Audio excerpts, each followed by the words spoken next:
Hello, my name is Kevin Finley, and today I'll be presenting and talking about the different social groups and the lifestyle of the ancient regime.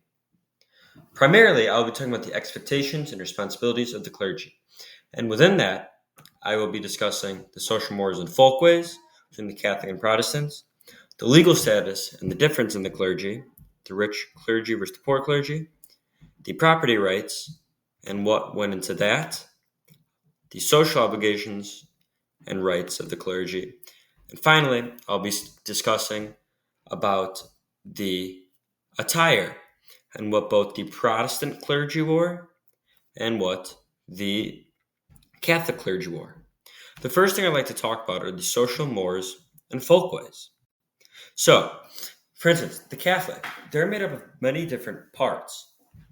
There's primarily three, in my opinion: the monastics, the secular, which would be the diocese, and finally, there would be those, I guess you can call canons, who work for the church, primarily do church work, like church body work. So, for the monastics, they belong to religious orders, such as Jesuits, Franciscans, Dominicans, Benedictines, and they typically require a life of poverty, chastity, obedience within the monastic community. And priests, obviously, their main role is celebrating the sacraments, because without them, there would be no way to get the sacraments, and we need those to get to heaven. So, the Protestants. Protestants have a major emphasis on Scripture. There's a massive importance there, and emphasis on everything coming from the Bible. Sola Scriptura, solely Scripture. They're also big in the congregational participation, talking about how you need to participate and you live by faith alone for participating in their services.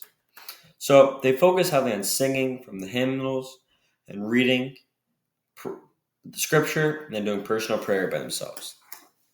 There are different branches in Protestantism, interestingly enough. There's the Lutherans, started by Martin Luther, the Presbyterians by John Knox, the Anglicans, which is the Church of England, the Calvinists by John Calvin, and then the Quakers and the Puritans, which are far extreme group. There's the Baptists, the Anabaptists, the Methodists, and the Plymouth Brethren. So, the next thing I'd like to talk about is the legal status and difference in the clergy. So, I'll start off with the rich clergy.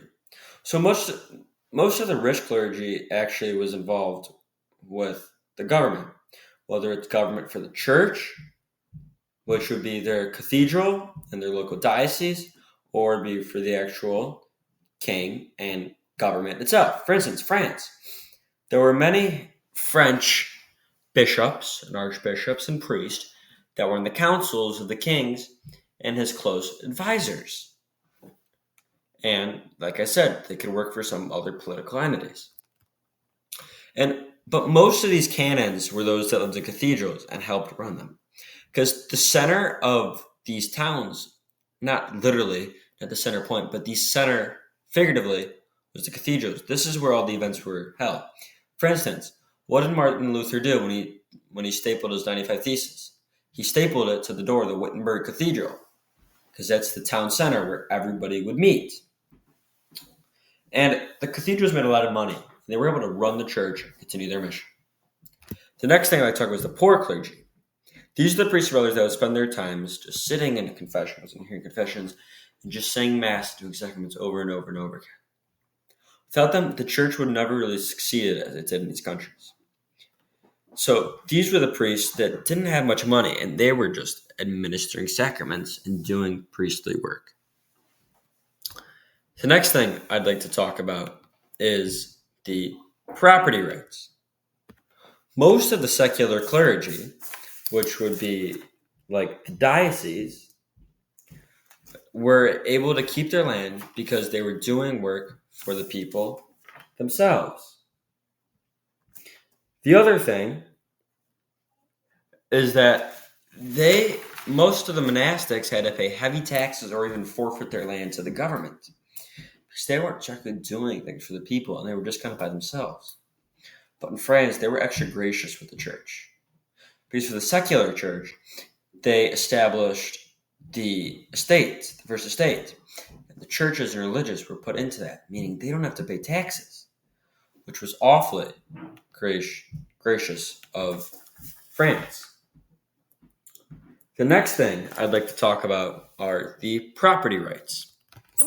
So most of the secular clergy were able to keep, the social obligations and rights. They were obligated to administer the sacraments, hear confessions, say mass, anointing the sick, to baptisms, say marriages, all of those things. Because, like I said, those are the priest's job to administer the sacraments. But they were also obligated to teach the faith and doctrine and educate people on what they truly believe in and what they're part of. Now, for the Protestants, they had a major emphasis on Scripture, like I said earlier. So they were focused mainly on interpreting Scripture and how they would do that. These Protestant pastors, or what different denominations or what they would call them, they would help teach people how to interpret Scripture. This is a problem, because then, from there on, every time somebody disagreed on how they would interpret Scripture, what would they do? Form their own denomination, because they don't like what their church is teaching. So this minor discrepancy, they're going to switch. The final thing I'd like to talk about is what they would wear and their attire for the clergy. So for instance, the Catholics, they wore a simple black cassock for most of the priests, which was like a button-down dress, and it was made of heavy wool. And in the summer, they would wear a lighter one with very thin material to keep them cooler. They would then wear a ferraiolo. This was primarily for those higher up, because they had to wear this over their cassocks, but sometimes regular priests would wear this. But this was pretty much a cape that would go down to their ankles, and it was made of pure silk. So back to the cassocks, though, the different rank, the different color. For instance, a Monsignor would have different trim for the rest of the priests. It would be black, except he can have like a burgundy or a red around his wrists and his buttons. Then the bishops, they would typically have a similar to the Monsignor, where it was just different things around the cufflinks, everything. But then there were the cardinals. They would wear just straight scarlet. Everything they wore was scarlet. And at this time, priests, instead of wearing the clerical collar, the Roman collar, which we see today, they would wear a rabbit, which were neck bands, and they were also made of heavy wool. Finally, regular priests would wear their biretta, which was for more formal occasions, not just walking through the streets, but when they were doing ministerial work. But when they weren't, they would wear the capello romano, which was almost like a sombrero, and this was made of silk while the biretta was made of wool. The cardinals would instead wear galeros, which were scarlet birettas, which were given to them at their ordination as a cardinal. So the next thing is this would help depict their social standing, because these showed how different the priests were and their titles. Now you could tell the difference between a regular priest, a Monsignor, a bishop, an archbishop, a cardinal. And the higher you go up, the finer the materials will be. And it actually changed throughout this time, because the rabbit, for instance, is just one of them. This would lead into the Roman collar, which is we see today, which is just the white slit right by their Adam's apple down the middle of their shirt. So finally, Protestant attire and apparel.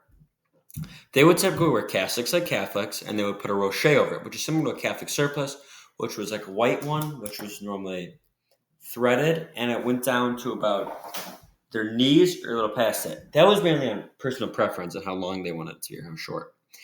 Over that, they would wear a shamir, which is a black stole or a scarf. Finally, their equivalent to the biretta was the Canterbury cap. Even though Catholics sometimes wore this was primarily, this turned into a Protestant thing. And there's many actual depictions of Thomas More wearing this and Thomas Becket wearing this. Two of my favorite saints. So just to recap what we went over how the Catholic mores and folkways, the legal statuses between the rich and the poor, their property rights, social obligations and rights of the clergy, and how they wore and what they wore. Thank you so much for listening to me. I hope this was somewhat interesting and this didn't bore you to death. Thank you.